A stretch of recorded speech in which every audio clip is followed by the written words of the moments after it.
Waste में तो एकदम ब्रूटल रोस्ट होता है, एकदम नेक्स्ट लेवल पे। अब यहाँ भी होने लग गया। एज अ ऑडियंस से हमें फर्क नहीं पड़ता कि कितनी लिमिट क्रॉस हुई है, लेकिन आजकल ये ज्यादा हो गया, हमें ज्यादा मजा आ रहा है। लोगों को भी अब वैरायटी चाहिए, तो अब उनको चाहिए थोड़ा बकैती हो। मतलब stand up is a layer जिसके बेस में कुछ और है। हम यूट्यूब देखते थे, भाई ये तो ज्यादा हो गया। आपको फेक नहीं होना। नेक्स्ट आजकल कल्चर रोस्ट कल्चर। रोस्ट वैसे एआई भी रोस्ट सबसे पहले आ गया था, उसके बाद से वो एकदम गायब था।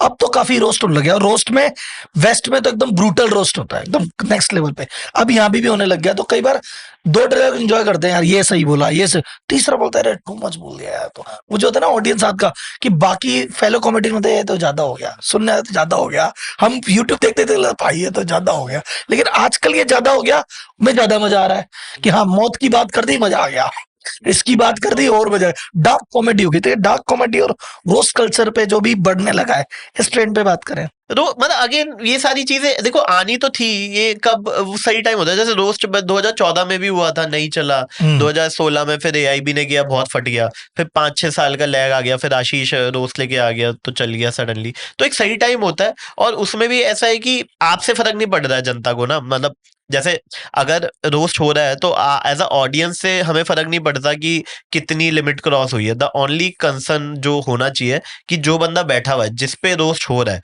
उसको तो नहीं लग रहा कि वो प्लेफुल से अनकंफर्टेबलनेस पे जा रहे हैं। प्लेफुल तक मुझे लगता है सही होता है। अनकंफर्टेबलनेस है तो something is can be manageable, वो थोड़ा सा डिस्कशन पे हो सकता था।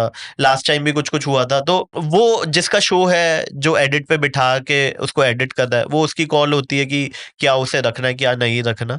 बट हाँ, ये सब हो गई अभी। मतलब जैसे अब गेम शोज काफी आ गए हैं। अगर रोस्ट के बाद जो नई चीज आई है, अगर आपने पिछले 3-4 महीने में देखो, बहुत सारे गेम शो आ गए हैं। एक लव का शो आ गया है, अभी गौरव का कोई एक शो आ रहा है। 2-3 शो और आ रहे हैं, स्वाति स्वाति का भी आ गया है। तो ये सारे शोज आएंगे ही आएंगे, बिकॉज आप एक तो कितना स्टैंड अप कंटेंट दे सकते हो ऑडियंस को, बिकॉज आपकी भी एक सीमा है ना।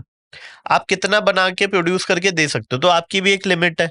प्लस लोगों को भी अब वैरायटी चाहिए, तो अब उनको चाहिए थोड़ा बकैती हो कुछ बीच में।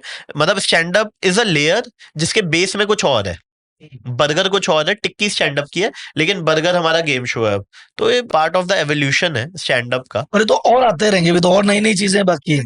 1 साल चलेगा, 2 साल चलेगा, फिर आर्टिस्ट खुद बोर हो जाएगा। अब सर एक और कंट्रोवर्शियल चीज जो भी आजकल कॉमेडी में है, गाली वर्सेस नॉन गाली, गाली वर्सेस क्लीन कॉमेडी। जैसे मुझे एक जावेद अख्तर जी का स्पेस था कि भाई तो गाली वो बकते हैं जिनको नहीं आती कॉमेडी, और गाली बक के तो ऐसे कर देते हैं। कई लोग कहते हैं नहीं यार, हम तो ऑडियंस की लैंग्वेज में बात करते हैं, ऑडियंस जब बातें गाली में करती है तो क्या हो गया।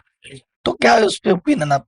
इसमें मुझे ऐसा लगता है कि आप जब स्टैंड अप कर रहे हो ना, आपको फेक नहीं होना। मतलब फॉर एग्जाम्पल, अगर एक दिल्ली वाला स्टैंड अप कर रहा है ना, ये मेरा पॉइंट ऑफ व्यू है कि दिल्ली वाला जब भी जैसी बातें मैं अपने दोस्तों से करता हूँ, वैसी बातें मैं प्रेफर करता हूँ मैं स्टेज पे करूँ। अगर मैं दोस्तों के साथ हल्का फुल्का गाली गलौज का यूज करता हूँ, तो उतना मैं अगर स्टेज पे करता हूँ तो इट मीन्स सब ठीक है। और इसमें गाली एक फिलर है, गाली जोक नहीं है। मतलब audience should not laugh on the गाली as a punchline, audience will laugh on the punchline only. गाली इज जस्ट अ फिलर। बीच में जैसे मैं आपसे बात कर रहा हूँ, हल्की सी मेरे मुंह से निकल गई, ये है फिलर। क्योंकि मैं दोस्तों से भी ऐसे ही बात करता हूँ। लेकिन अगर आप गाली को पंचलाइन बना रहे हो, ये है प्रॉब्लमेटिक पार्ट। ठीक है, एक तो ये हो गया। दूसरा, अगर कोई बंदा सपोज ऑफ स्टेज आपसे बात करे कि हाँ सर मैं तो बहुत अच्छा था, वहां गए थे हम, वहां से आ गए, और स्टेज पे जाते ही सडनली माँ बहन ये सब कर रहा है, तो ये भी गलत है। क्योंकि आप अपने फंडामेंटली जो आप ऑनेस्ट थे, आपने just because for the sake of few laughs आपने वो चेंज कर दी अपनी पर्सनैलिटी को। तो मुझे इसमें नटशेल ये लगता है कि आप जैसे हो, आप वैसी स्टेज पे जा रहे हो, तो जनता over the period of time आपको अडेप्ट कर लेगी, एक्सेप्ट कर लेगी।